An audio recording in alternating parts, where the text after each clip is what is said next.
আল্লাহ তাআলা বলেন, ইয়া আইয়ুহাল্লাযীনা আমানু ইযা নুদিয়া লিস-সালাতি মিন ইয়াউমিল জুমআতি ফাসআউ ইলা যিকরিল্লাহি ওয়া যারুল বাই', যালিকুম খায়রুল লাকুম ইন কুনতুম তা'লামুন। আল্লাহ রাব্বুল আলামিন মুমিনদেরকে আদর করে ডাক দিয়া বলে, মুমিন, ইযা নুদিয়া লিস-সালাতি মিন ইয়াউমিল জুমআহ, জুমার দিন যখন তোমাদেরকে ডাকা হয়, অর্থাৎ জুমার নামাজের জন্য যখন আযান দেওয়া হয়, ফাসআউ ইলা যিকরিল্লাহ, তোমরা সে আল্লাহ রাব্বুল আলামিনের স্মরণে দৌড়াইতে থাকো। ওয়া যারুল বাই', আর যারা ব্যবসা বাণিজ্য করো তোমরা ক্রয় বিক্রয়টা বন্ধ করো। যালিকুম খায়রুল লাকুম ইন কুনতুম তা'লামুন। আল্লাহ রাব্বুল আলামিন বলে, বান্দারে, এটা তোমাদের জন্য অতি উত্তম যদি তোমরা তা বুঝো। যদি তোমরা বুঝো এটা তোমাদের জন্য অতি উত্তম। তাহলে খেয়াল করে শুনেন, আল্লাহ তাআলা বলেছেন ইযা নুদিয়া লিস-সালাত, নামাজের জন্য ডাকা হয়। বলেন, আমরা নামাজের জন্য কি দিয়ে ডাকা হয়? আযান দিয়ে তো ডাকা হয়। কি দিয়ে বলেন? আযান দিয়ে ডাকা হয়। ফাসআউ ইলা যিকরিল্লাহ, আল্লাহ রাব্বুল আলামিন বলেন, ফাসআউ শব্দের অর্থ হলো দিকে দৌড়ানো, কিন্তু হাদিসের মধ্যে এসেছে দৌড় দিয়া মসজিদে নামাজে অংশগ্রহণ করা নিষেধ। দৌড়াইয়া মসজিদে নামাজে অংশগ্রহণ করা কি নিষেধ? তাহলে আল্লাহ রাব্বুল আলামিন ফাসআউ শব্দটি কেন উল্লেখ করেছেন? আল্লাহ তাআলা ফাসআউ উল্লেখ করেছেন এই জন্য, ফাসআউ আরেকটি অর্থ হলো আপনি তাড়াহুড়া করা, মানে আপনার মন থাকবে ওদিকে। যেমন নাকি একটা উদাহরণ দিলে বুঝবেন। ধরেন আমাদের একজন ভাই বিদেশে যাবে, তাকে এয়ারপোর্টে পৌঁছতে হবে দিনে 3টা। তাহলে বলেন, এই মানুষের ভিতরে চিন্তা ফিকির কি থাকবে? 3টার ভিতরে সে কিভাবে এয়ারপোর্টে গিয়ে পৌঁছবে, এই ফিকির ছাড়া অন্য কোনো ফিকির থাকবে? কথা বলেন, থাকবে? অন্য ফিকির যদি থাকে, সে এয়ারপোর্টে গিয়ে পৌঁছতে পারবে না। কারণ তার ভিতরে এই চিন্তার চেতনা, আমি কখন গিয়া 3টার ভিতরে ওখানে গিয়ে আমাকে পৌঁছতে হবে।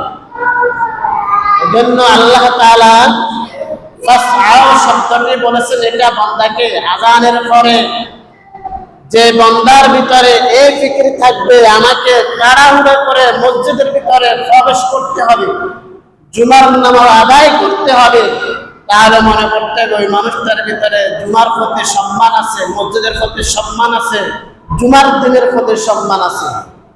আর যে ব্যক্তি জুমার দিন আযান দেওয়ার পরে উনার কাজ নিয়ে ব্যস্ত আছে, বলেন তাহলে কি সে জুমার প্রতি তার সম্মান আছে? নাই। আযানের পরে তিনি গোসল করতে গেলেন, গোসল করতে গিয়ে তিনি সেখানে আধা ঘন্টা সময় খেয়ে দিলেন। এরপরে আসেন, আযানের পরে তিনি এভাবে গল্প গুজবের মধ্যে লিপ্ত আছেন। আযানের পরে তিনি ব্যবসা বাণিজ্যের মধ্যে আছেন।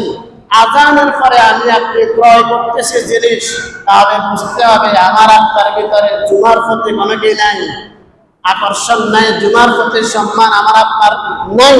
যদি থাকতো আযানের পর সঙ্গে সঙ্গে কিভাবে মসজিদে গিয়ে উপস্থিত হব, এই ফিকির যদি থাকে, তাহলে বুঝবেন আপনি পরিপূর্ণ মুমিন। আর যদি আযানের পরেও দুনিয়ার কাজ নিয়ে ব্যস্ত থাকেন, তাহলে বুঝতে হবে জুমার দিনের সম্মান আমার আপনার ভিতরে নাই। এই জুমার দিন নামটাকে রাখছেন, জুমার নাম তাফসীরে ইবনে কাসিরের মধ্যে লেখেন, রাসূলুল্লাহ সাল্লাল্লাহু আলাইহি ওয়াসাল্লাম আগমনের 560 বছর পূর্বে, খেয়াল করে শুনেন, নবীজি পৃথিবীতে আগমনের 560 বছর পূর্বে কুরাইশের এক বংশের পূর্বপুরুষের একজন ব্যক্তি ছিল, তার নাম হলো কাব ইবনে লুয়াই। কাব ইবনে কি? লুয়াই। এই কথাটা মনে রাখেন। তিনি এমন একজন ব্যক্তি ছিলেন, সেই মূর্খতার যুগে, বর্বরতার যুগে, জাহেলিয়তের যুগে আল্লাহ রাব্বুল আলামিন ওই মানুষটাকে মূর্তি পূজা থেকে, শিরক থেকে তাকে হেফাজত করেছেন। বলেন সুবহানাল্লাহ। ওই কাব ইবনে লুয়াই এই শুক্রবার দিন মূর্খতার যোগে এই দিনটাকে বলা হতো ইয়াউমুল আরুবা। কি বলা হতো বলেন? ইয়াউমুল আরুবা। এই ইয়াউমুল আরুবার দিন কাব ইবনে লুয়াই কিছু মানুষদেরকে নিয়ে তিনি আলোচনা করতেন, সমাবেশ করতেন। এজন্য জুমার দিন মানে হলো সমাবেশের দিন। কিসের দিন? সমাবেশের দিন। এটা মুসলমানদের জন্য সমাবেশের দিন। তিনি মানুষদেরকে একত্রিত করে কিছু আলোচনা করতেন এবং আমার আপনার নবী যে পৃথিবীতে আসবেন ভবিষ্যৎবাণী তিনি তাদেরকে সুসংবাদ শুনাইতেন। আখিরি জামানার পয়গম্বর মুহাম্মদ রাসূলুল্লাহ সাল্লাল্লাহু আলাইহি সাল্লাম তিনি এইভাবে পৃথিবীতে আগমন করবেন, এই সমস্ত সুসংবাদগুলো দিতেন। তিনি এই দিনটার নাম রাখছেন ইয়াউমুল জুমআ। বলেন সুবহানাল্লাহ। তাহলে আমার আপনার নবী যে পৃথিবীতে আগমনের 560 বছর পূর্বে আল্লাহ রাব্বুল আলামিন এমন একজন ব্যক্তিকে তৈরি করে দিয়েছেন যার নাম ছিল কাব ইবনে লুয়াই। কুরাইশ বংশের পূর্বপুরুষদের অতি উত্তম একজন মানুষ ছিলেন। ওই মানুষটা এই দিনটার নাম রেখেছেন ইয়াউমুল জুমআ। ইয়াউমুল জুমআ। কাব ইবনে লুয়াই যখন মারা যায় তখন থেকে তারা বছর গণনা করতেন। কি গণনা করতেন বলেন? বছর গণনা করতেন।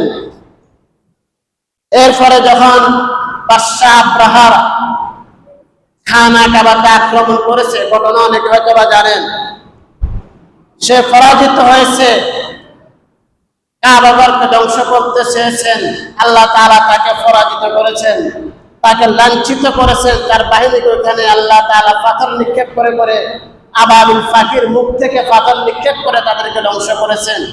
ওই দিন থেকে মক্কার কুরাইশেরা তারা তারিখ গণনা শুরু করেছেন। তারিখ গণনা শুরু করেছে। আর কাব ইবনে লুয়াই যখন মৃত্যুবরণ করে তখন থেকে বছরের গণনা শুরু হয়েছে। আর যখন আব্রাহা খানা কাবাকে আক্রমণ করার জন্য আসছেন তখন তারা ধ্বংস হয়ে গেছে। ওই দিন থেকে তারিখের গণনা শুরু করেছে।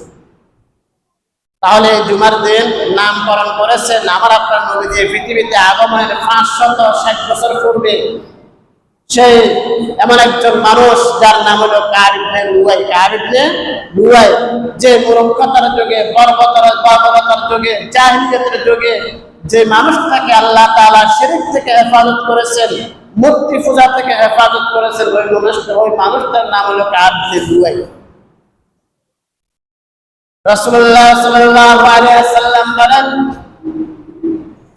জুমার দিন এমন একটি দিন যেদিন আল্লাহ রাব্বুল আলামিন সাইয়্যিদানা হযরত আদম আলাইহিস সালামকে সৃষ্টি করেছেন।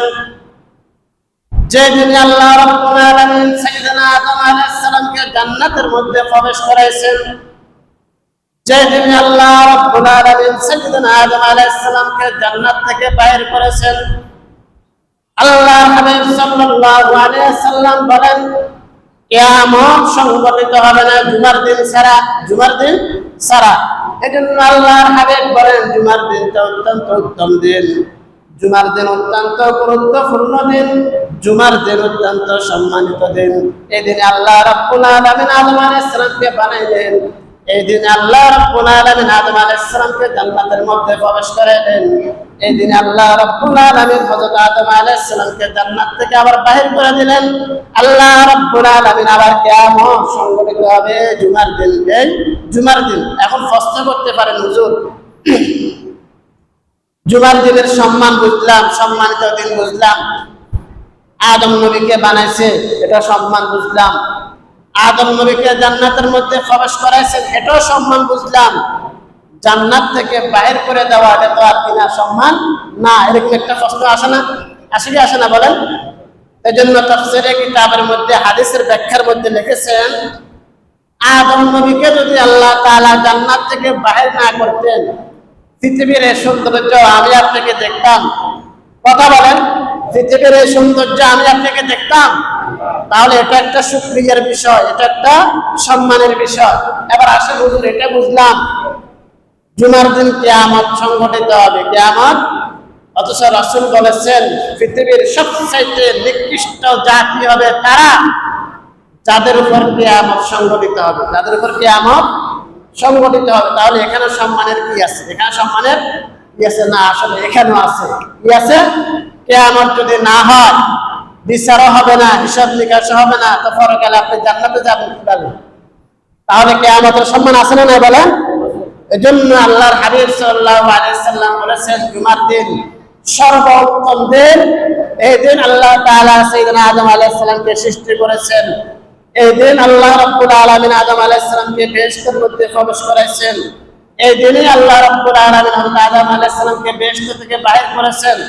এই দিনে আল্লাহ রাব্বুল আলামিন কিয়ামত সংঘটিত করবে, বলে সুবহানাল্লাহ। তাহলে জুমার দিন এত গুরুত্বপূর্ণ দিন। রাসূলুল্লাহ সাল্লাল্লাহু আলাইহি সাল্লামের এক হাদিসে এসেছে জুমার দিন যখন সূর্য উদয় হয়, আমি প্রায় সময় বলেছি, অনেক হয়তো খেয়াল আছে, জুমার দিন যখন সূর্য উদিত হয় অস্ত যাওয়া পর্যন্ত সমস্ত প্রাণীকুলের সমস্ত প্রাণীর ভিতরে অন্তরের ভিতরে ভয় এবং কম্পন সৃষ্টি হয় একমাত্র মানুষ আর জিনজাতি ছাড়া, একমাত্র মানুষ আর জিনজাতি ছাড়া। কেন? অন্যান্য মাখলুক জানে জুমার দিন কিয়ামত হবে, সেজন্য তাদের অন্তরের ভিতরে ভয় থাকে, না জানে আসছে কোনো কিয়ামত হয় কিনা। আসলে এই ভয়টা থাকার উচিত ছিল আমাদের, কি বলেন ঠিক না? এই ভয় থাকার উচিত ছিল আমাদের। যদি আজকে কিয়ামত হয়ে যায় তাহলে আমার আপনার কি অবস্থা হবে? এই ভয় আমাদের মধ্যে নাই। আমরা এই জন্য জুমার সম্মান আমরা দিই না, জুমার সম্মান আমরা